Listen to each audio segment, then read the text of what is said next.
This is not only harmful to rural Vermont, but also it doesn't strike the balance between environmental protections and our housing crisis. Today I'm joined by Commissioner Sinsagali, Brett Johnson, and Chris Snyder to talk about the changes to the wetland rules, which were included in the executive order I issued last fall to help developers and builders get their projects moving faster with more predictability. Many in the legislature agreed with our wetland policy changes, which reduced the buffer area from 50 feet to 25 feet between where a project could be built and the wetland itself. This modest change makes a big difference between a project moving forward or not, as well as lowering the cost of a project by thousands of dollars due to compliance with existing buffer requirements. And while the legislature reluctantly acknowledged we could implement this by executive order, we decided to show good faith and formalize this through legislative rules.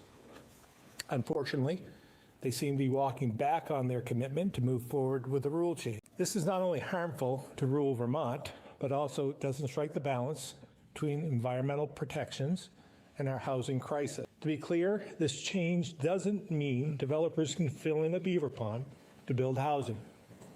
It's a common sense solution to the problems we hear about over and over.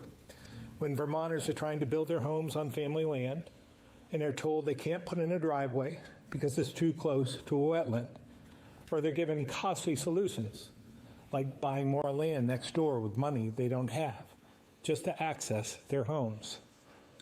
It's the difference between families choosing to stay or move to Vermont, businesses like OnLogic choosing to expand here, and projects not making any financial sense after doing the math. Over the last few months, many Vermonters expressed their concern and opposition to harmful parts of Act 181. And while I'm appreciative of the legislature's willingness to reverse course, I continue to be concerned about their unwillingness to take the other solutions we're putting on the table seriously. Because removing the road rule and eliminating Tier 3 just got us back to where we started 3 years ago and isn't anywhere near enough to put a dent in the housing crisis we're in. That's why we must use all the tools in the toolbox to help get us to where we need to go.